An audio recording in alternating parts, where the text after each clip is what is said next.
누가복음. 누가가 기록한 기쁜 소식 1장. 존경하는 데오빌로 각하에게 예수님이 하신 일을 처음부터 목격하고 그분의 말씀을 직접 들은 사람들이 우리 가운데 전한 말씀 그대로 기록하려고 붓을 든 사람이 많습니다. 나도 이 모든 일을 처음부터 자세히 조사해 보았으므로 데오빌로 각하에게 차례대로 써보내는 것이 좋을 것이라고 생각했습니다. 그래서 내가 각하께서 이미 들으신 일들이 사실임을 알게 하려고 이 글을 드립니다. 헤롯이 뇌왕으로 있을 때 아비야 반 사가랴란 제사장이 있었는데 그의 아내 엘리사벳도 아론의 후손이었다. 이들 부부는 하나님이 보시기에 의로운 사람들이었으며 주의 모든 계명과 규정을 빈틈없이 지켰다. 그러나 엘리사벳은 임신을 못하는 몸이어서 그들에게는 아기가 없었고 두 사람이 모두 나이가 많았다. 사가랴가 자기 반의 차례에 따라 하나님 앞에서 제사장의 직무를 수행할 때였다. 제사장 직계 관습대로 제비를 뽑은 결과 사가랴가 성전에 들어가 분향하는 일을 맡게 되었다. 그리고 그가 분향하는 동안 많은 사람들이 밖에서 기도하고 있었다.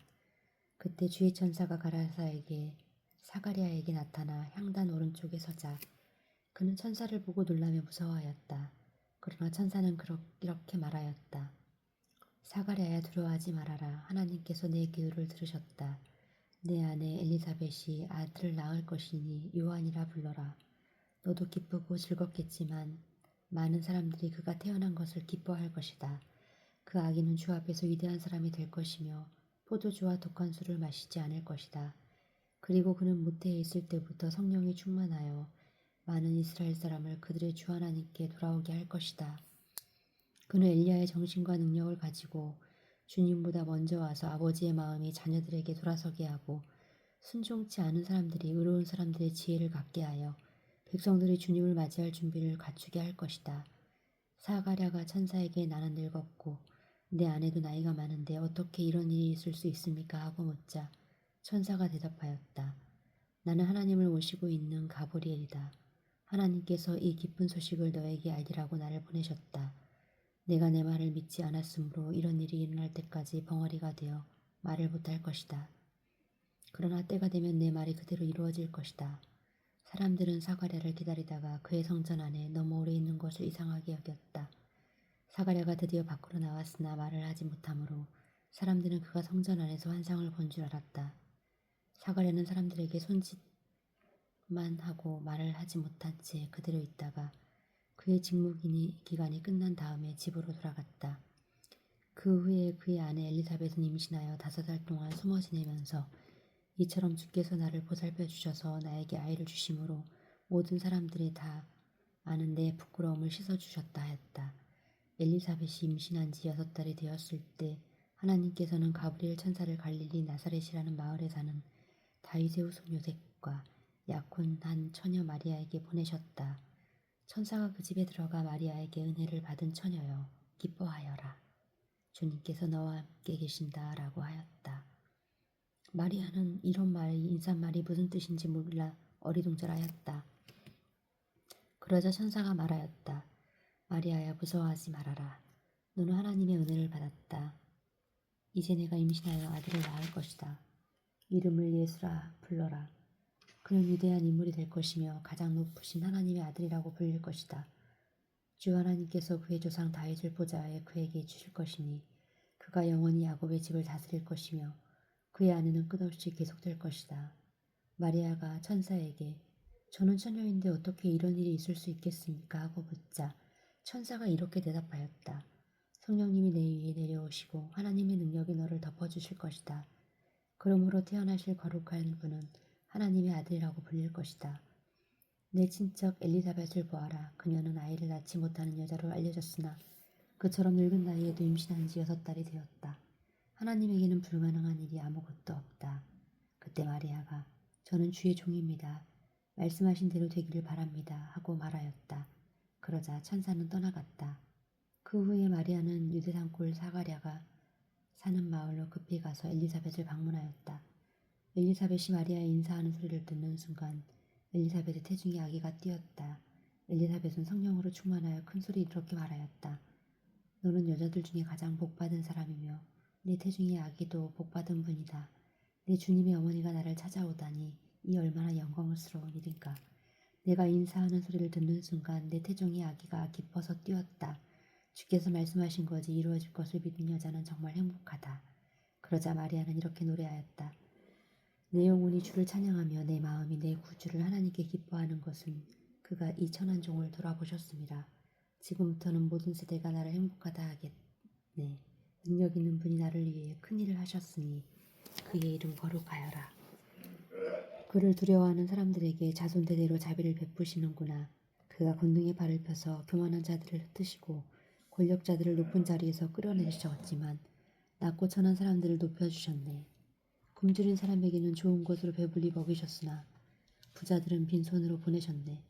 그의 종이 이스라엘에게 자비 베푸는 것을 잊지 않으시고 기억하여 그를 도우셨으니 우리 조상들에게 말씀하신 대로 아브라함과 그 후손에게 하신 영원한 약속이었네. 마리아는 엘리사벳의 집에서 석 달 동안 지내다가 자기 집으로 돌아갔다. 엘리사벳은 달이 차서 아들을 낳았다. 이웃과 친척들은 주님께서 엘리사벳에게 큰 자비를 베푸셨다는 소식을 듣고 함께 기뻐하였다. 아기가 난 지 8일 만에 할례식이 베풀어졌다. 식이 참석한 사람들은 아버지의 이름을 따서 아기 이름을 사가랴로 부르려고 하였다. 그러나 아기 어머니는 아니요, 요한이라고 불러야 합니다 하고 대답하였다. 사람들이 친척 중에는 이런 이름을 가진 사람이 없는데 하며 사가랴에게 손짓으로 아기 이름을 뭐라고 지었으면 좋겠냐고 물었다. 사가랴가 필기도구를 달라고 하여 아기 이름을 요한이라고 쓰자 사람들은 모두 놀랐다. 바로 그 순간 사가랴의 입이 열리고 혀가 풀려서 말을 하게 되어 하나님을 찬양하였다. 그래서 이웃 사람들이 다 두려워하였고 또 이 소문이 온 유대 산골에 쫙 퍼졌다. 그리고 듣는 사람마다 모두 이 말을 마음에 새기며 이 아기가 앞으로 어떤 사람이 될까라고 말하였는데 이것은 주의 손길이 그 아기와 함께하였기 때문이었다. 아기 아버지 사가랴는 성령님의 감동을 받아 이렇게 예언하였다. 이스라엘의 주 하나님을 찬양하여라.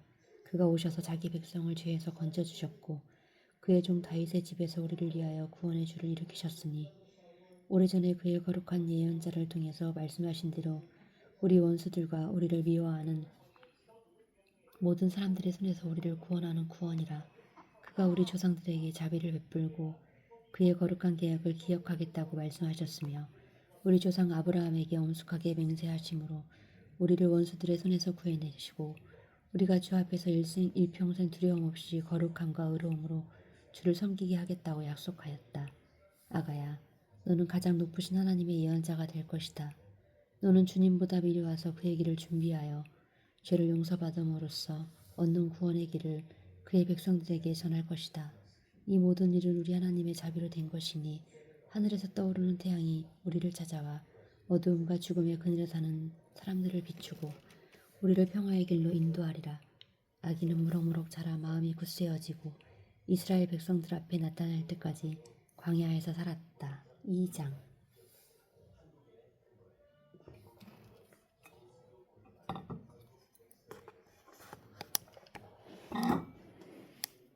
그 무렵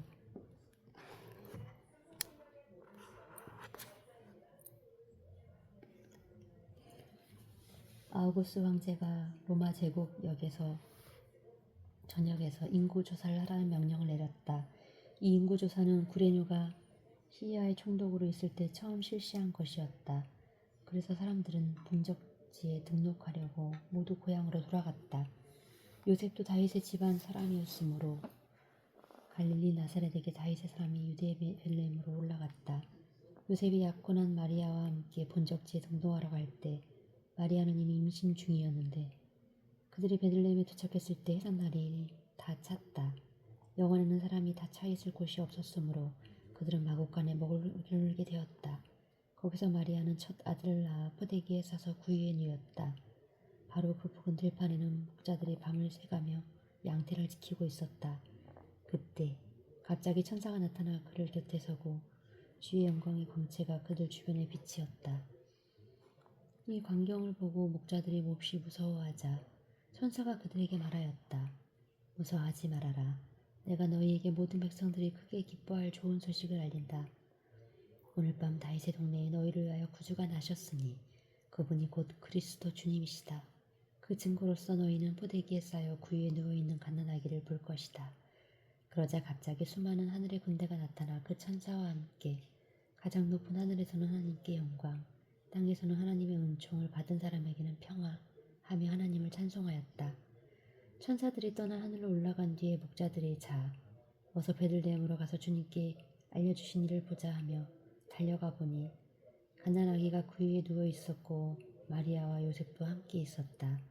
아기를 본 목자들이 천사들에게 들은 말을 여러 사람들에게 이야기하자 듣는 사람들이 다 목자들의 말에 놀라는 표정이었으나 마리아는 이 모든 말을 마음에 새겨 길이 생각하였다. 목자들은 듣고 본 일이 천사들에게 들은 것과 같았으므로 하나님께 영광을 돌리고 찬송하면서 돌아갔다. 아기가 난 지 8일 만에 할례식 날 천사가 일러준 대로 그 이름을 예수라고 지었다. 모세의 법대로 아기에게 정결 의식을 행하는 날이 되었다. 그래서 부모가 아기를 데리고 예루살렘으로 올라갔다.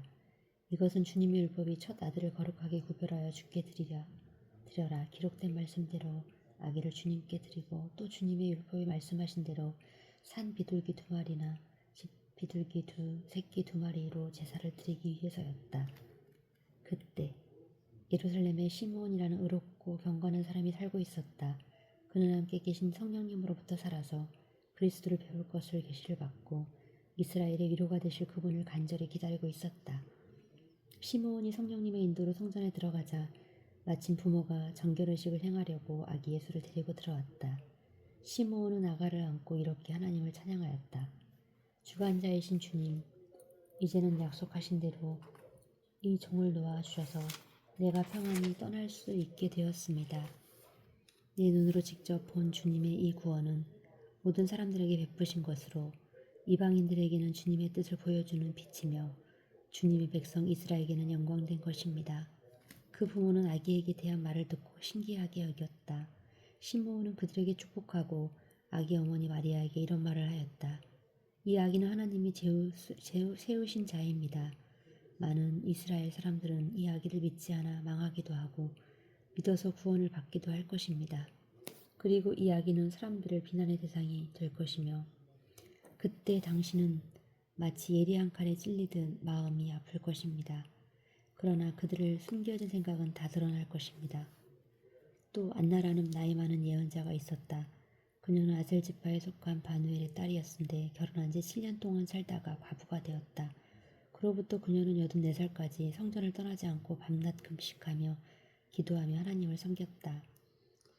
마침 이 시간에 그녀는 성전에 들어와서 하나님께 감사를 드리고 구세주를 기다리는 모든 사람들에게 아기 예수님에 대한 이야기를 해주었다. 아기의 부모는 율법에 따라 모든 음식을 마치고 고향인 갈릴리 나사렛으로 들어갔다.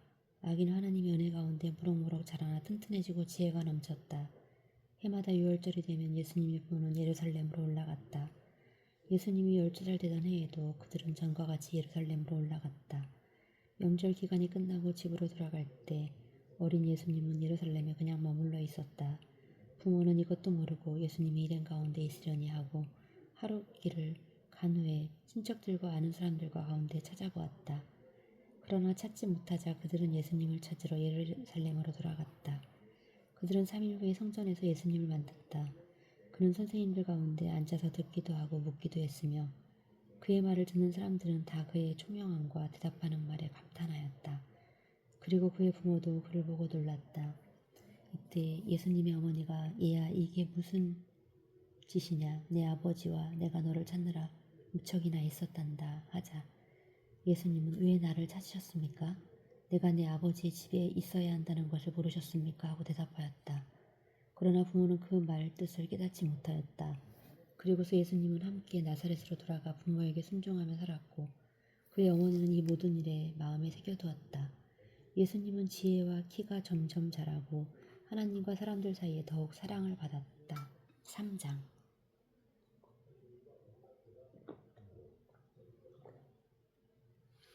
로마의 티베리우스 형제가 다스린 지 15년째 되던 해 본디오 빌라도는 유대 총독으로 있었다. 그리고 헤롯은 갈릴리 지방으로 왕으로 그의 형제 빌립은 이두레와 그리고 닛 지방의 왕으로 루사니아는 아빌렌의 지방의 왕으로 있었으며 안나스와 가야바는 대제사장으로 있었다. 바로 그 무렵 하나님의 말씀이 광야에 있는 사가랴의 아들 요한에게 들려왔다. 요한은 요단강 부근의 여러 지방을 다니며 죄를 용서받게 하려고 회개의 세례를 전파하였다. 이것은 예언자 이사야의 책에 기록된 말씀과 같았다. 광야에서 어떤 사람이 외치는 소리가 들린다. 너희는 주를 위해 길을 준비하라. 그의 길을 곱게 하라. 모든 골짜기가 메워지고 모든 산이 낮아질 것이며 굽은 길로 고자지고 험한 길이 평해지며 모든 사람이 하나님의 구원을 볼 것이다. 요한은 세례받으러 나오는 사람들을 이렇게 꾸짖었다. 독사의 자식들아, 누가 너희더러 앞으로 내릴 하나님의 무서운 별을 피하라 했느냐. 너희는 진정으로 회개한다는 것을 보여줄 만한 바른 행동을 하라. 그리고 속으로라도 아브라함이 우리 조상이다라고 말하지 말아라. 하나님께서는 이 돌들을 가지고도 아브라함의 후손이 되게 하실 수 있다. 도끼가 이미 나무 뿌리에 놓였으니 좋은 열매를 맺지 않는 나무는 다 찍혀 불에 던져질 것이다. 사람들이 요한에게 그렇다면 우리가 어떻게 해야 되겠습니까? 하고 물었다. 그래서 요한은 그들에게 옷을 두 벌 가진 사람 없는 사람과 나누어 갖고 먹을 것도 그와 같이 나누어 먹어야 한다고 대답하였다. 세무원들도 세례를 받으러 와서 요한에게 선생님, 우리는 무엇을 해야 합니까? 하고 묻자 요한은 그들에게 정해진 세금 외에는 더 받지 말아라 하였다. 군인들도 와서 우리는 무엇을 해야 합니까? 하고 물었다. 그때 요한은 그들에게 남은 것을 강제로 빼앗거나 이유 없이 다른 사람들을 고소하지 말고 자기가 받는 봉급을 만족하게 여겨라라고 대답하였다. 백성들은 메시아를 무척 기다리고 있었으므로 혹시 요한이 그가 아닌가 하고 모두 속으로 생각하고 있었다. 그래서 요한은 그들에게 이렇게 말하였다. 나는 너희에게 물로 세례를 준다. 그러나 나보다 더 능력이 많으신 분이 곧 오시는데 나는 그분의 신발끈을 풀어드릴 자격도 없다.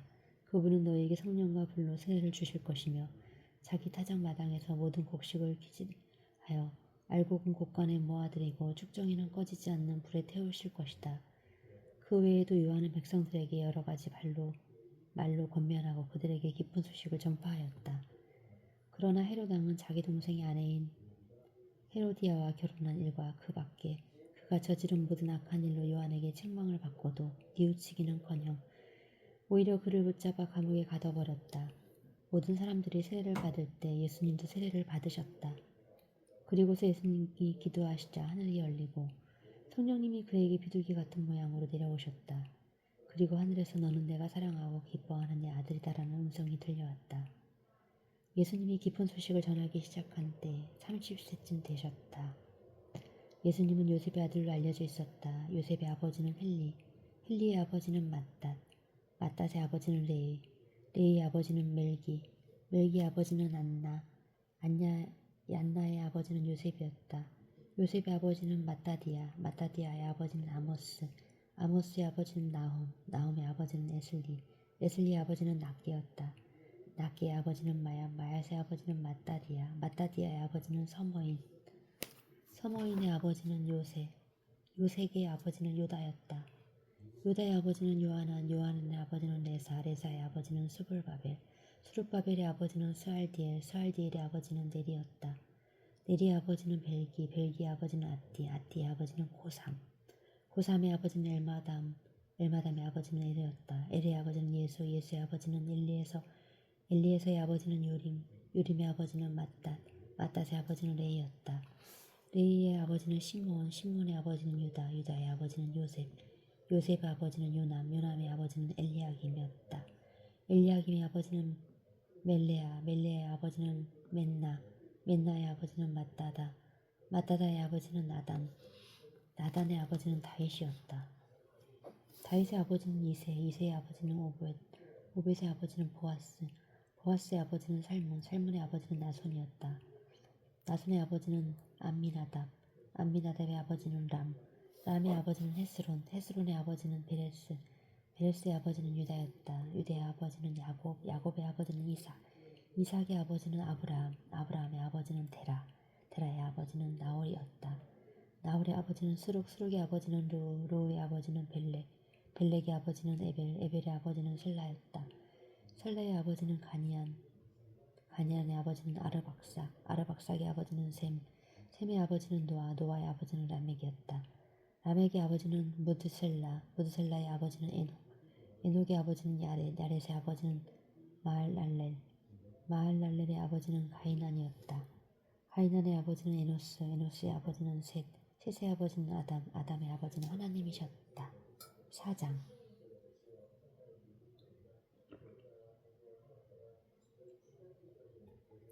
예수님은 성령님이 충만하여 요단강에서 돌아오셨다. 그리고 성령님의 인도로 광야에 나가 40일 동안 마귀에게 시험을 받으셨다. 예수님은 그동안 아무것도 잡수시지 않아서 그 기간이 끝났을 때는 몹시 시장하셨다. 바로 그때 마귀가 예수님께 말하였다. 내가 하나님의 아들이면 이 돌을 빵이 되게 하라. 그러나 예수님은 마귀에게 이렇게 말씀하셨다. 성경에는 사람이 빵으로만 살면 안 된다고 쓰여져 있다.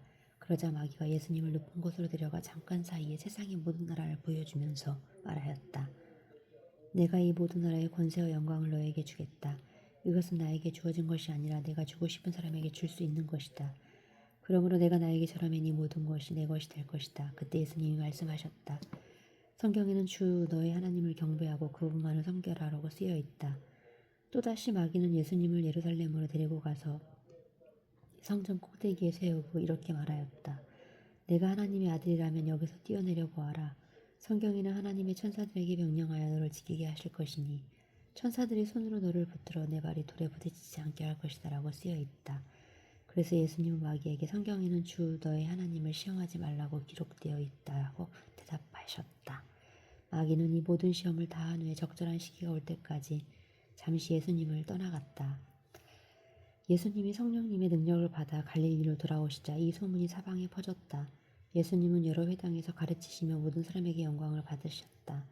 예수님은 자라나신 고향 나사렛으로 가서 전에 하시던 대로 안식일에 회당에 들어가셨다. 그리고 성경을 읽으려고 일어나서 이사야서의 예언서를 받아 이렇게 쓰인 곳을 찾아 읽으셨다. 주께서 나를 성령으로 충만하게 하셨으니 가난한 사람에게 기쁜 소식을 전하게 하시려고 나를 택하여 보내셨다. 그가 나를 보내신 것은 마음 상한 자를 고치시고 포로에게 자유를 선포하며 눈먼 사람을 다시 보게 하고 짓눌린 사람을 풀어주며 주께서 은혜 베푸실 때를 전파하기를 위해서이다. 예수님이 그 책을 덮어 회당 직원에게 되돌려 주고 앉으시자 그곳에 모였던 사람들의 눈길이 다 예수에게로 쏠렸다. 그때 예수님은 그들에게 이제 읽은 성경 말씀이 오늘내 너희에게 이루어졌다 하고 말씀하셨다. 그러자 모든 예수님에 대하여 감탄하고 그 은혜스러운 말에 놀라면서 이 사람은 요셉의 아들이 아니냐 하고 수군거렸다. 그래서 예수님은 그들에게 이렇게 말씀하셨다. 너희는 틀림없이 의사야 내 병이나 고쳐라 라는 속담을 들어 너희가 들은 일 곧 내가 가버나움에서 행한 기적을 이곳 고향에서 해보라고 나에게 말할 것이다. 내가 분명히 말하지만 예언자가 자기 고향에서는 환영을 받지 못한다. 일리야 시대의 이스라엘에는 3년 반 동안 비가 내리지 않아 온 나라에 큰 흉년이 든 일이 있었다. 그때 거기에는 많은 과부가 있었지만 하나님께서는 오직 시돈의 사렙다에 사는 한 과부에게만 엘리야를 보내셨다. 또 예언자 엘리사 시대에는 이스라엘에게 많은 문둥병자가 있었으나 한 사람도 깨끗함을 받지 못하고 오직 시리아 사람 나아만만 고침을 받았다. 회당에 있던 모든 사람들이 이 말을 듣고 분개하여 일어나 예수님을 산 위에 세워진 그 마음 벼랑까지 끌고 가서 던져버리라고 하였다. 그러나 예수님은 우연하게 그들 가운데로 지나서 가버리셨다. 예수님이 갈릴리 가버나움으로 내려가 안식일에 회당에서 권위 있는 말씀으로 가르치시자 사람들은 모두 놀랐다. 마침 그 회당에 더러운 귀신 들린 사람 하나가 있었다. 그가 크게 소리 지르며 나사렛 예수님 우리가 당신과 무슨 상관이 있습니까? 우리를 없애려고 오셨습니까? 나는 당신이 하나님의 거룩한 아들임을 압니다 하고 있었다. 예수님이 그를 꾸짖으며 떠들지 말고 그 사람들에게서 나오라 하시자 귀신이 사람들 앞에서 그를 내등댕이 치고 나가버렸다. 그러나 그에게 상처는 입히지 않았다. 사람들이 이 광경을 보고 모두 놀라 이게 도대체 어떻게 된 일이냐. 권위와 능력으로 명령하니 귀신들이 당장 쫓겨나는 군 하며 수군거렸다. 그래서 예수님의 소문이 그 일대에 널리 퍼졌다. 예수님은 회당을 떠나 시몬의 집에 가셨다. 그때 시몬의 장모가 심한 열병을 앓고 있었기 때문에 사람들은 그녀를 고쳐달라고 예수님께 간청하였다. 예수님이 여자를 굽어보시며 열병을 꾸짖으시자 곧 열이 내리고 시몬의 장모는 즉시 일어나 예수님의 일행에 시중을 들었다. 해질 무렵에 사람들이 온갖 병자들을 데리러 오자 예수님은 그들에게 일일이 손을 얹어 고쳐주셨다. 그리고 귀신들도 당신은 하나님의 아들이십니다 하고 외치며 많은 사람들에게 떠나갔다. 이렇게 귀신들도 예수님이 그리스도라는 것을 알고 있었기 때문에 예수님은 그들을 꾸짖으며 귀신들이 말하는 것을 허락하지 않으셨다. 날이 밝자 예수님은 마을을 떠나 외딴 곳으로 가셨다. 한편 사람들은 예수님을 찾았다가 만나자 자기들에게서 떠나지 못하게 하려고 하셨다. 그러나 예수님은 그들에게 나는 다른 여러 마을에도 하나님 나라의 기쁜 소식을 전해야 한다. 하나님께서는 이 일을 위해 나를 보내셨다고 말씀하셨다. 그러고서 예수님은 계속 유대 여러 회당에 전도하셨다. 5장.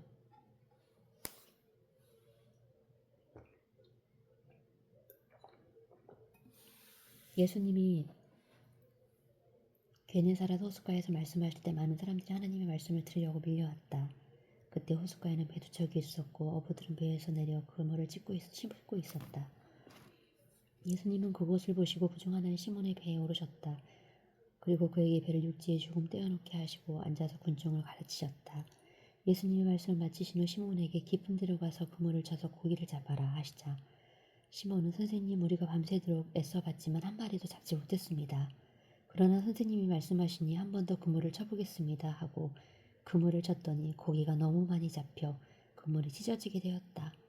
그래서 그들은 다른 배에 있는 동료들에게 도와달라고 손짓하였다. 그들이 와서 함께 두 배에 고기를 가득 채우자 배가 가라앉을 지경이었다. 시몬 베드로가 이것을 보고 예수님 앞에서 꿇어 엎드려 주님 저는 죄인입니다.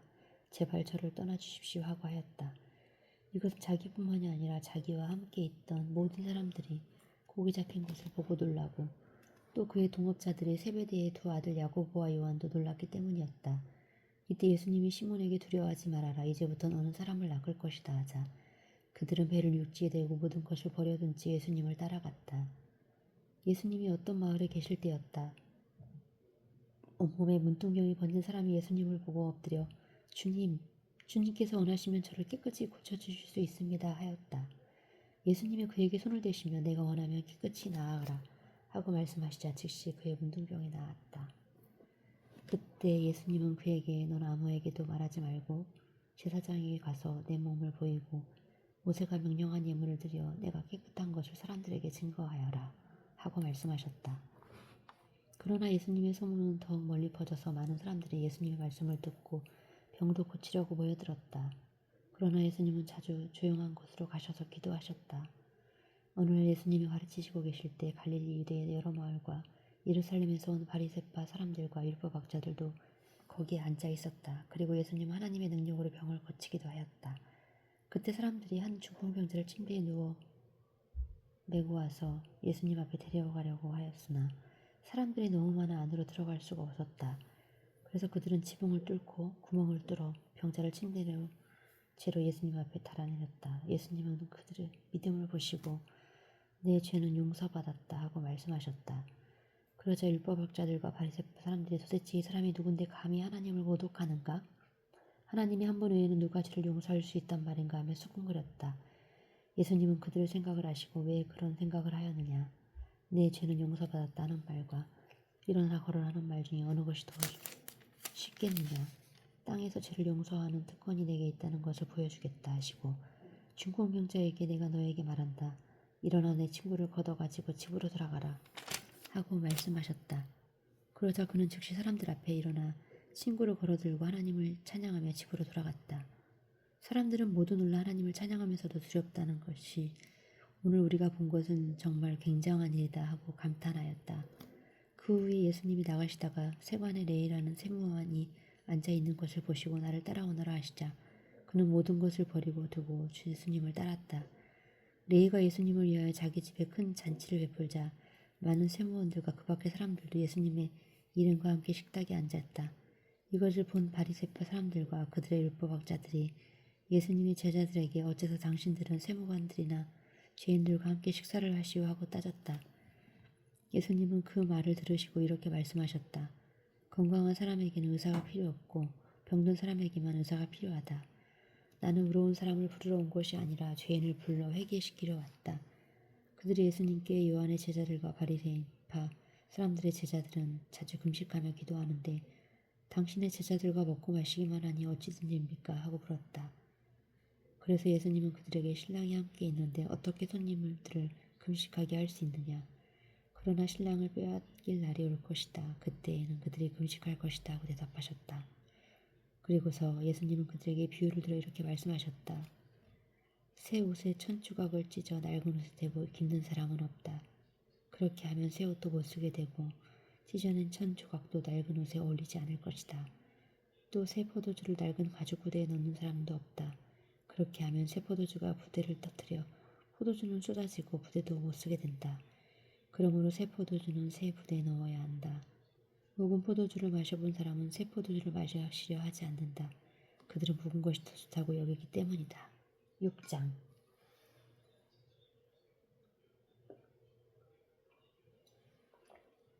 안식일에 예수님이 밀밭 사이로 지나가실 때 제자들이 밀 이삭을 잘라서 비가 먹었다. 그러자 몇몇 바리새인들과 사람들이 어째서 당신들은 안식일에 해서는 안 될 짓을 하시오 하고 따져 물었다. 그래서 예수님은 그들에게 이렇게 대답하셨다. 너희는 다윗이 자기 일행과 함께 배가 고팠을 때 한 일을 읽어보지 못했느냐? 다윗이 하나님의 집에 들어가 제사장 외에는 아무도 먹을 수 없는 차림빵을 먹고 자기 일행에게도 주지 않았느냐? 그러고서 예수님은 나는 바로 안식일의 주인이다라고 말씀하셨다. 또 다른 안식일에 예수님이 회당에 들어가 가르치시고 계실 때 거기에 오른손이 오그라든 사람이 있었다. 율법학자들은 바리새파 사람들은 예수님과 고발할 구실을 찾으려고 안식일에 병자를 고쳐주는 것을 지켜보고 있었다. 예수님이 그들의 생각을 아시고 그 불구자에게 일어나 앞으로 나아오라 하시자 그가 앞으로 나왔다. 그때 예수님은 그들을 향하여 하나 물어보자. 안식일에 선한 일을 하는 것과 악한 일을 하는 것, 사람을 살리는 것과 죽이는 것 중에 어느 것이 옳으냐 하고 물으셨다. 그러고서 예수님은 그들을 둘러보시고 손이 오그라든 그 사람에게 내 손을 펴라고 말씀하셨다.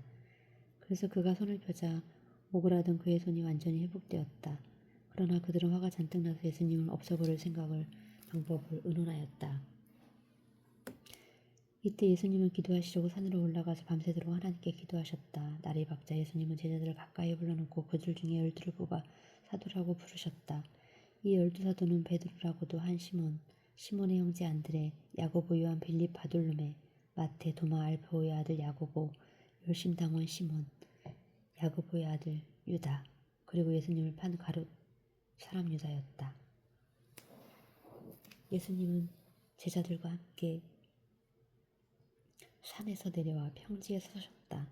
거기에는 많은 제자들과 그리고 온 유대와 예루살렘과 바닷가 두로와 사돈에서 수많은 사람들이 예수님의 말씀을 듣고 병도 고치려고 와 있었다. 예수님은 그들 중에 더러운 귀신들이 들려 괴로움을 당하는 사람들을 모두 고쳐주셨다. 예수님께서 큰 능력으로 모든 사람을 고치시는 것을 보고 사람들은 저마다 그분을 만지려고 하셨다. 예수님은 제자들을 보시며 이렇게 말씀하셨다. 가난한 너희는 행복하다. 하나님의 나라가 너희 것이다.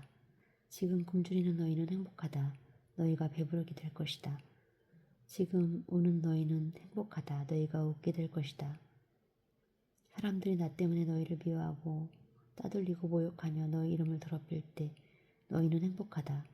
이런 일을 당하면 기뻐하고 즐거워하여라. 하늘에서 큰 상이 너희를 기다리고 있다. 그들의 조상들도 예언자들을 그와 같이 학대하였다. 그러나 너희 부유한 사람들에게 불행이 닥칠 것이다. 너희는 이 세상에서 받을 수 있는 위로를 이미 다 받았다. 지금 배부르게 먹고 지내는 자들아, 불행하게도 너희는 굶주리게 될 것이다. 지금 웃는 자들아, 불행하게도 너희는 슬퍼하며 울 것이다. 모든 사람이 칭찬하는 자들에게 불행이 닥칠 것이다. 그들의 조상들도 거짓 예언자들 그렇게 칭찬하셨다. 그러나 너희는 듣는 자들에게 내가 말한다. 너희 원수를 사랑하고 너희를 미워하는 사람들에게 친절을 베풀어라. 너희를 저주하는 사람들을 축복해주고 너희를 모욕하는 사람들을 위해 기도하라. 한쪽 뺨을 때리거든 다른 뺨도 돌려대고 내 겉옷을 빼앗는 사람들에게 속옷까지 주어라. 내게 달리는 사람에게 주고 내 것을 가져가는 사람들에게 돌려달라고 하지 말아라. 너희가 남에게 대접을 받고 싶은 그대로 남을 대접하여라. 너를 사랑하는 사람들만 사랑한다면 너희가 무슨 칭찬을 받겠느냐. 죄인들도 자기를 사랑하는 사람은 사랑한다. 너희에게 친절을 베푸는 사람들에게만 친절을 베푼다면 너희가 무슨 칭찬을 받겠느냐. 죄인들도 그 정도는 할 줄 안다. 너희가 다시 받을 생각으로 사람들에게 빌려준다면 무슨 칭찬을 받겠느냐. 죄인들도 되돌려 받을 줄만 알면 빌려준다. 그러나 너희는 원수를 사랑하고 그들에게 친절을 베풀며 아무것도 바라지 말고 빌려주어라. 그러면 너희가 큰 상을 받을 것이다. 하나님의 아들이 될 것이다. 그분은 오늘을 모르는 사람과 악한 사람들에게 인자하시다. 너희 아버지께서 자비로우신 것처럼 너희 자비로운 사람이 되어라. 남을 판단하지 말아라. 그러면 너희도 판단을 받지 않을 것이다. 남을 죄인으로 단정하지 말아라. 그러면 너희도 죄인 취급을 받지 않을 것이다. 남을 용서하여라. 그러면 너희도 용서받을 것이다. 주어라. 그러면 너희도 받을 것이니 너희에게 누르고 흔들어 넘치게 부어주실 것이다. 너희가 남에게 대어주는 것만큼 되돌려 받을 것이다. 또 예수님은 그들에게 비유를 들어 이렇게 말씀하셨다. 소경이 어떻게 소경을 인도할 수 있겠느냐. 그렇게 하다가는 둘 다 구덩이에 빠지고 말 것이다. 학생이 선생보다 낫다고 할 수는 없으나 완전히 다 배우고 나면 그때는 선생과 같이 될 것이다. 왜 너는 형제의 눈 속에 있는 티는 보면서 내 눈 속에 있는 들보는 보지 못하느냐. 내 눈 속에 있는 들보는 보지 못하면서 어떻게 형제에게 내 눈 속에 있는 티를 빼내주겠다 하고 말할 수 있느냐. 위선자야. 먼저 내 눈 속에 들보를 빼내어라. 그러면 내가 밝히 보고 형제의 눈 속에 있는 티도 빼낼 수 있을 것이다. 좋은 나무가 나쁜 열매를 맺을 수 없고 나쁜 나무가 좋은 열매를 맺을 수 없다. 나무는 그 열매를 보면 안다. 가시나무에서 무화과를 딸 수 없고 찔레에서 포도를 딸 수 없다. 선한 사람은 마음속에 쌓인 선한 말을 하고 악한 사람은 마음속에 쌓인 악한 말을 한다. 사람은 마음에 가득 찬 것을 입으로 말하기 마련이다. 너희가 나를 보고 입으로 주님 주님 하면서 어떻게 내가 말하는 것을 실천하지 않느냐. 나에게 와서 내 말을 듣고 실천하는 사람은 바로 이런 사람과 같다. 그는 땅을 깊이 파서 반석 위에 기초를 놓고 집을 짓는 사람과 같다. 홍수가 나서 흙탕물이 그 집에 세차게 부딪혀도 튼튼하게 잘 지었기 때문에 무너지지 않는다. 그러나 내 말을 듣고도 실천하지 않는 사람은 기초 없이 맨 땅에 집을 짓는 사람과 같다. 홍수가 밀어닥치면 그런 집은 곧 무너져 크게 파괴되고 만다. 7장.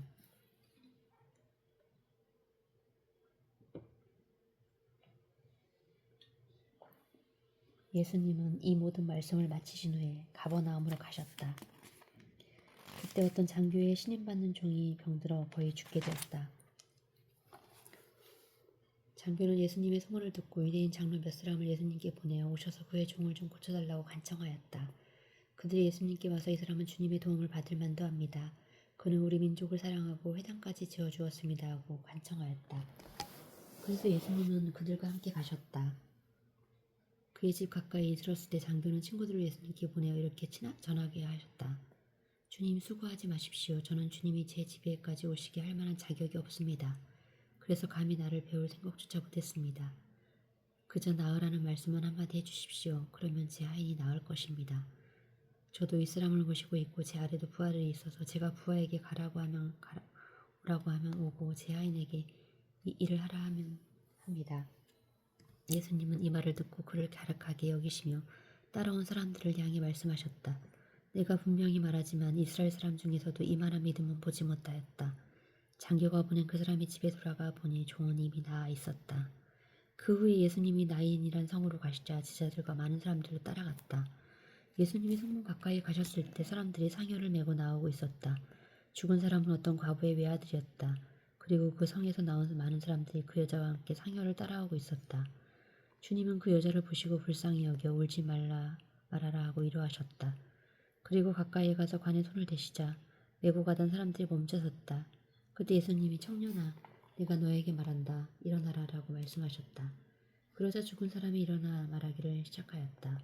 그래서 예수님은 그를 어머니에게 돌려주었다. 사람들은 모든 두려움에 사로잡혀 하나님을 찬양하며 우리 가운데 위대한 예언자가 나타나셨다 하기도 하고 하나님께서 자기 백성을 돌보아 주셨다 하고 말하기도 하였다. 예수님에 대한 이 소문이 온 유대와 그 북군에 널리 퍼졌다. 요한의 제자들이 예수님에 대한 모든 일을 요한에게 말하자 요한은 제자 두 사람을 예수님께 보내 오실 분이 선생님입니까? 아니면 우리가 다른 분을 기다려줘야 합니까? 하고 물어보게 하였다. 그들이 예수님께 와서 세례 요한이 우리를 보내 오실 분이 선생님입니까? 아니면 우리가 다른 분을 기다려야 합니까? 하고 물어보라고 했습니다. 하였다. 그때 예수님은 여러 병자들과 악한 귀신에게 시달리는 사람들을 낫게 하시고 많은 소경들의 눈을 뜨게 하시다가 요한의 제자들을 보고 이렇게 대답하셨다. 너희는 가서 듣고 본 것을 요한에게 알려라. 소경이 눈을 뜨고 안진뱅이가 걷고 문둥병자가 깨끗해지며 기모거리가 듣고 죽은 사람이 살아나고 가난한 사람에게 기쁜 소식이 전파된다고 하여라. 그리고 나를 의심하지 않는 사람이 행복하다라고 일러주어라. 요한의 제자들이 떠난 후 예수님은 사람들에게 요한에게 이렇게 말씀하셨다. 너희가 무엇을 부리고 광야에 나갔느냐? 바람에 흔들리는 갈대냐? 아니면 화려한 옷을 입은 사람이냐? 화려한 옷을 입고 사치스럽게 지내는 사람은 왕궁에 있다. 그런데 너희는 어째서 나갔느냐? 예언자들을 보려고 나갔느냐? 사실 요한은 예언보다 더 훌륭하다. 이 사람을 가르쳐 성경에는 보라, 내가 너보다 앞서 내 사자를 보내겠다. 그가 내 앞에서 내 길을 준비할 것이다 라고 기록되어 있다. 내가 분명히 말하지만 여자에게서 태어난 사람 중에 요한보다 더 큰 사람은 없다. 그러나 하나님의 나라에서는 가장 작은 사람이라도 그보다는 크다. 예수님의 말씀을 들은 사람들은 세무원들까지도 이미 요한의 세례를 받았으므로 하나님의 요구가 옳다는 것을 인정하였으나 바리새파 사람들과 율법학자들은 요한의 세례를 받지 않았으므로 스스로 하나님의 뜻을 저버렸다. 주님은 다시 말씀하셨다. 이 시대의 사람을 무엇에 비할 수 있을까? 이 사람들은 무엇과 같을까? 이들은 마치 장터에 앉아서 자기 친구들에게 우리가 피리를 불어도 너희가 춤추지 않고 우리가 상여 노래를 불러도 너희가 울지 않았다 하고 말하는 아이들과 같다. 세례 요한이 와서 빵도 먹지 않고 포도주도 마시지 않자 너희가 그 귀신 들렸다 하더니 내가 와서 먹고 마시자. 이 사람은 먹고 마시기를 좋아하는 사람이며 세무원과 죄인들의 친구이다라고 말한다. 그러나 하나님의 지혜는 그것을 받아들이는 사람들에 의해서 옳다는 것이 입증된다. 한 바리새파 사람이 함께 식사하자고 예수님을 초대하였다. 그래서 예수님이 그의 집에 들어가 식탁에 앉으셨을 때 그 마을에 사는 죄 많은 여자가 예수님의 바리새파 사람의 집에서 음식을 잡수신다는 것을 알고 향유 한 병을 가지고 와서 예수님의 뒷발치에서 울며 눈물로 예수님의 발을 적셨다. 그러고서는 그 여자가 자기 머리카락으로 예수님의 발을 닦으며 거기에 입 맞추고 향유를 부었다. 예수님을 초대한 바리새파 사람들은 이것을 보고 만일 이 사람이 예언자라면 자기를 만지는 이 여자가 누구라는 것쯤은 알 텐데 이 여자는 죄인이 아닌가? 하며 속으로 중얼거렸다. 그래서 예수님이 그에게 말씀하셨다. 시몬아, 내가 너에게 할 말이 있다. 선생님 말씀하십시오. 돈놀이하는 어떤 사람에게 빚을 진 두 사람이 있는데 하나는 500데나리온, 하나는 50데나리온 빚을 졌다. 둘 다 빚을 갚을 돈이 없으므로 돈놀이하는 사람들은 그들의 빚을 모두 면제해 주었다. 그 두 사람 중에 누가 더 그를 사랑하겠느냐? 제 생각에는 더 많이 면제받은 사람입니다. 그래서 예수님은 내 말이 맞다 하시고 그 여자를 돌아보시며 시몬에게 다시 말씀하셨다. 이 여자가 보이느냐? 내가 내 집에 들어왔을 때 너는 나에게 발 씻을 물도 주지 않았으나 이 여자는 눈물로 내 발을 적시고 머리카락으로 닦아주었다. 너는 나에게 입 맞추지 않았으나 이 여자는 내가 들어올 때부터 계속 내 발에 입을 맞추었다. 너는 내 머리에 아무 기름도 발라주지 않았으나 이 여자는 향유를 내 발에 부었다. 그러므로 내가 너에게 말하지만 이 여자의 많은 죄가 용서를 받았다. 그것은 이 여자가 나를 많이 사랑했기 때문이다. 그러나 적게 용서받은 사람은 적게 사랑한다. 그러고 나서 예수님은 그 여자에게 내 죄는 용서받았다 하고 말씀하셨다. 예수님과 함께 식탁에 앉아있던 사람들은 속으로 이 사람이 도대체 누군데 남의 죄까지 용서해 주는가 하며 수군거렸다. 그러나 예수님은 그 여자에게 내 믿음이 너를 구원하였다. 평안히 가거라 하고 말씀하셨다. 8장.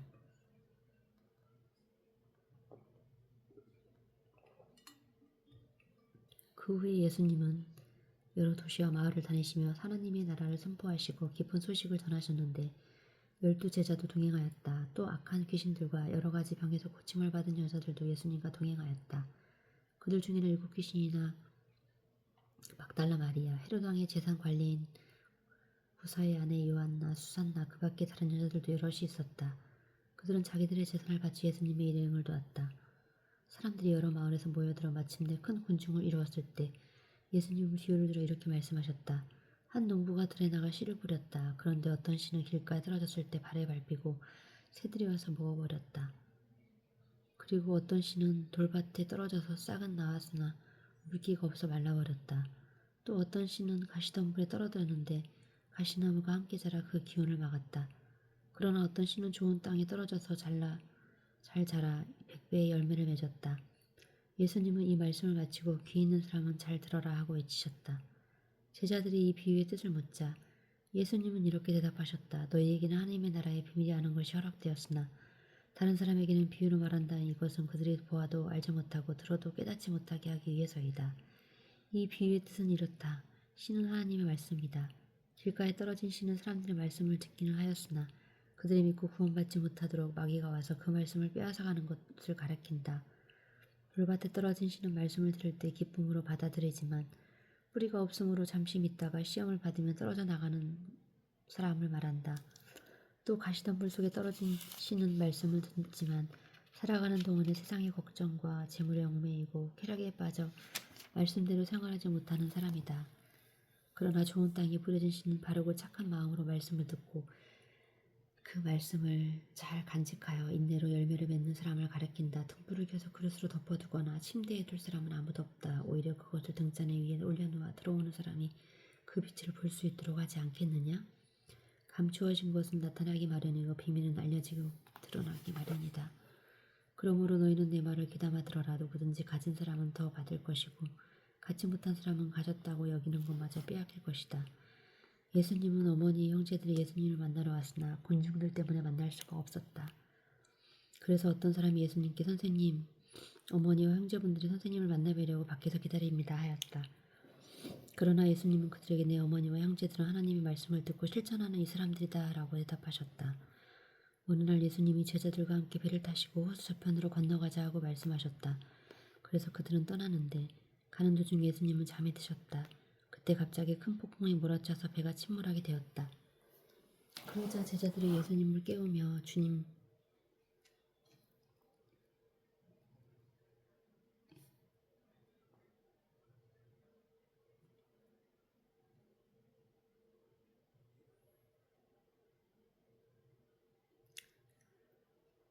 우리가 죽게 되었습니다 하고 부르자 풀을 짖었다. 예수님이 일어나 바람과 성난 파도를 꾸짖으사 폭풍이 그치고 물결이 잔잔해졌다.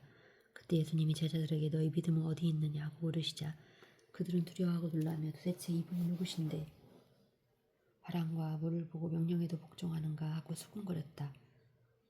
예수님의 이름은 갈릴리 건너편 고라사 지방에 도착하였다. 예수님은 육지에 내리셨을 때 그 도시에 사는 귀신들 어떤 사람과 마주치게 되었다.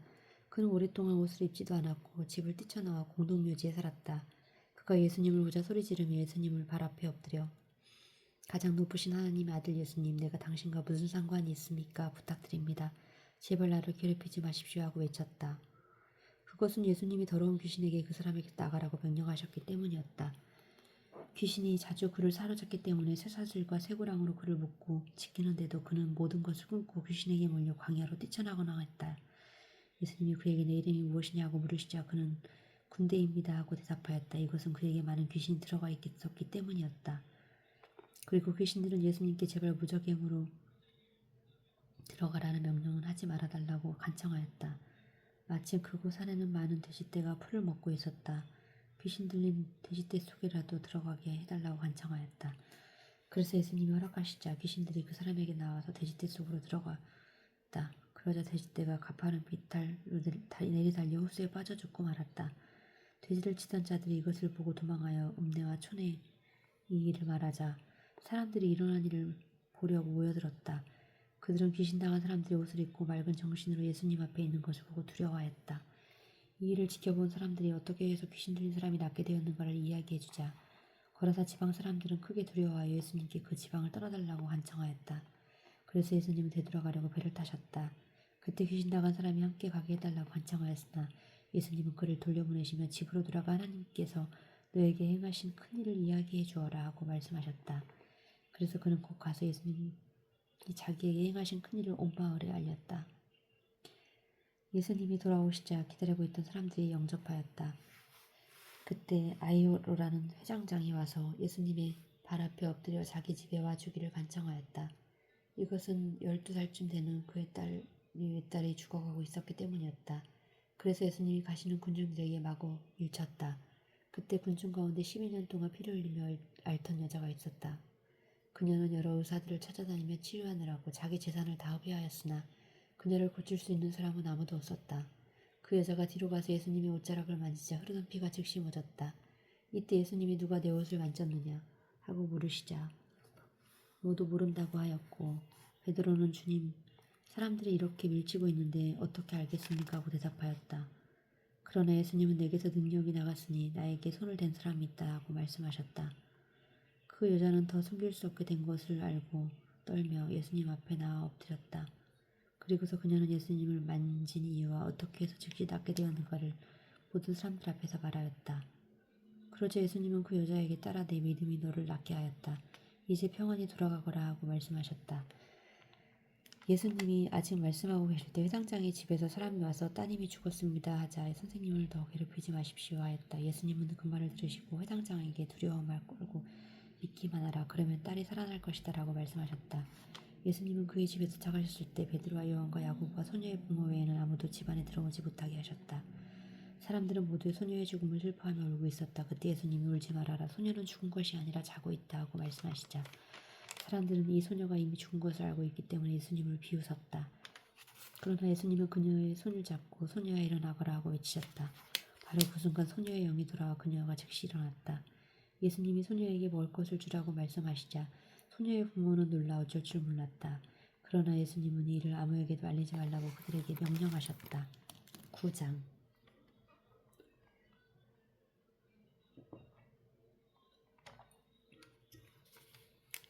예수님은 12제자를 불러 모으시고 모든 귀신을 쫓아내고 병을 고치는 능력과 권능을 그들에게 주셨다. 그리고 예수님 하나님의 나라를 전파하고 병든 자를 고치라고 그들을 내보내시며 이렇게 말씀하셨다. 너희는 여행을 위하여 아무것도 가지고 가지 말아라. 지팡이나 가방이나 식량이나 돈이나 여유분의 옷을 가지고 말아라. 어느 집에 들어가든지 그곳을 떠날 때까지 거기서 머물러라. 만일 사람들이 너희를 영접하지 않거든 그 마을을 떠날 때 신발에 묻은 먼지를 떨어 그들에게 증거를 삼거라. 그래서 제자들은 나가서 여러 마을을 돌아다니며 기쁜 소식을 전하고 가는 곳마다 병을 고쳐주었다. 한편 헤롯 왕은 예수님이 행하신 일로 떠도는 소문을 듣고 몹시 당황하셨다. 이것은 죽은 요한이 다시 살아나셨다고 말하는 사람도 있고 엘리야가 나타났다고 말하는 사람도 있고 또 옛 예언자 중 하나가 살아났다고 하는 사람도 있었기 때문이었다. 그러나 헤롯은 내가 분명히 요한의 목을 베었다. 그렇다면 소문에 들린 이 사람 도대체 누굴까 하고 예수님을 보고자 하였다. 사도들이 들어와 자기들이 한 모든 일을 예수님께 보고하자 예수님은 그들을 데리고 따로 베세다라는 마을로 가셨다. 그러나 군중들은 예수님의 일행이 떠난 것을 알고 뒤따라왔다. 예수님은 그들을 기꺼이 맞아 하나님의 나라에 대하여 말씀해 주시고 병자들도 고쳐주셨다. 날이 저물자 12제자가 예수님께 와서 사람들을 가까운 마을로 보내 숙소도 찾고 음식도 사 먹게 하십시오. 여기는 벌판입니다 하고 말하였다. 예수님이 제자들에게 너희가 그들에게 먹을 것을 주어라 하시자 제자들이 우리에게 빵 5개와 물고기 2마리 뿐인데 먹을 것을 사오지 않고 어떻게 이 많은 사람들 다 먹이란 말씀입니까 하였다. 모인 군중들은 남자가 약 5,000명이었다. 예수님이 제자들에게 사람들을 약 50명씩 떼어지어 앉게 하라고 말씀하시자 제자들이 시키는 대로 하여 사람들이 모두 앉았다. 예수님은 빵 5개와 물고기 2마리를 받아들고 하늘에 우러러 감사 기도를 드리신 다음 떼어서 제자들에게 주시며 사람들 앞에 갖다 놓게 하였다. 그래서 그들은 모두 실컷 먹고 남은 조각이 12광줄이나 거뒀다.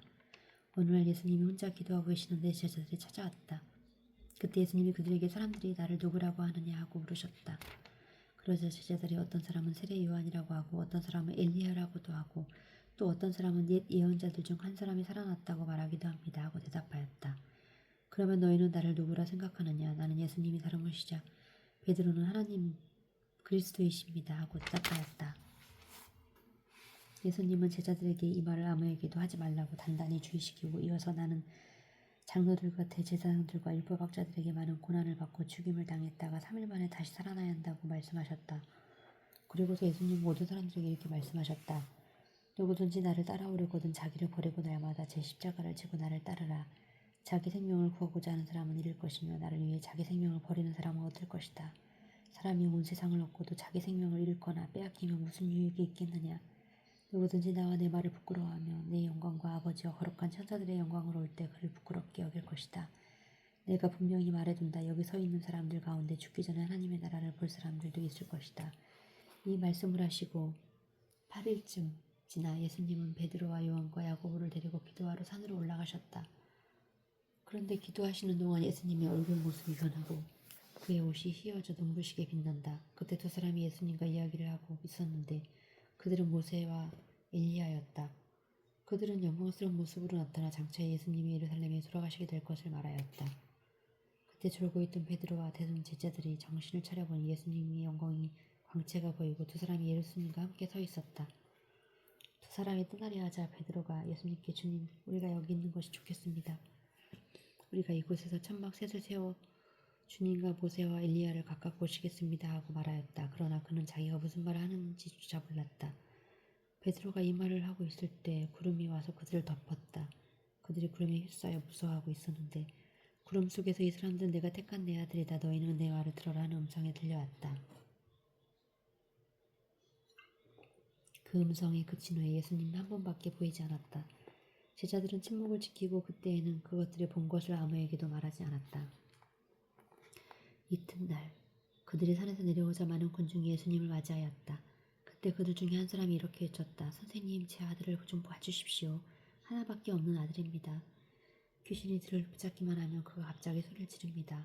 귀신은 그에게 발작을 일으켜 거품을 내게 하고 몸에 상처를 입히고서야 겨우 떠나갑니다. 그래서 선생님의 제자들에게 귀신을 쫓아내달라고 간청했으나 쫓아내지 못했습니다. 그러자 예수님은 믿음이 없고 비뚤어진 세대여, 내가 언제까지 너희와 함께 있어야 하며 너희를 보고 참아야 하겠느냐 하시고 그 사람에게 내 아들을 이리로 데려오너라 하고 말씀하셨다. 아이가 오고 있는 동안에는 귀신은 그를 거꾸로 틀어 발작을 일으키려 놓았다. 그러나 예수님이 더러운 귀신을 쫓지져 아들을 낳게 하신 후 그의 아버지에게 돌려주시자 사람들이 다 하나님의 위대하심에 놀라 감탄하였다. 예수님이 하신 모든 일을 보고 사람들이 다 놀라고 있을 때 예수님이 제자들에게 이 말을 귀담아 들어라. 나는 머지않아 사람들의 손에 넘어가게 될 것이다 하고 말씀하셨다. 그러나 이 말씀의 뜻이 숨겨져서 제자들은 깨닫기는커녕 묻기조차 두려워하였다. 제자들 사이에 누가 가장 위대하느냐 문제는 말다툼이 벌어졌다. 예수님은 그들의 생각을 아시고 단 어린아이를 데려다가 곁에 세우고 제자들에게 말씀하셨다. 누구든지 내 이름으로 이런 어린아이를 영접하면 곧 나를 영접하는 것이며 누구든지 나를 영접하면 바로 나를 보내신 분을 영접하는 것이다. 너희 중에 가장 작은 사람이 가장 위대한 사람이다. 요한이 예수님께 주님, 우리를 따르지 않는 어떤 사람이 주님의 이름으로 귀신을 쫓아내기에 우리가 그렇게 못하도록 했습니다. 하고 말하자 예수님이 그에게 막지 말아라. 너희를 반대하지 않는 사람은 너희를 위하는 사람이다. 라고 말씀하셨다. 예수님은 하늘로 올라가실 때까지 가까워지자 예루살렘으로 갈 것을 굳게 결심하시고 사자들을 앞서 보내셨다. 그들은 가다가 예수님을 위해 준비하려고 사마리아 사람의 마을로 들어갔다. 그러나 그 마을 사람들은 예수님이 예루살렘을 향해 가시는 길이었기 때문에 그를 영접하지 않았다. 야고보와 요한은 이것을 보고 예수님께 주님, 하늘에서 불을 내렸다가 이 사람들을 태워버리는 것이 어떻습니까? 하고 물었으나 예수님은 그들을 꾸짖으시고 함께 다른 마을로 가셨다. 그들이 가는 도중에 어떤 사람이 예수님께 와서 저는 선생님 어디로 가시든지 따라가겠습니다 하였다.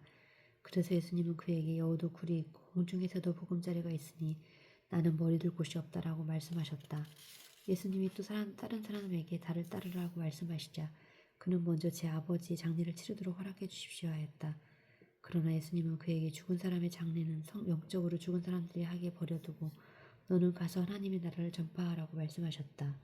또 다른 사람이 제가 주님을 따르겠습니다.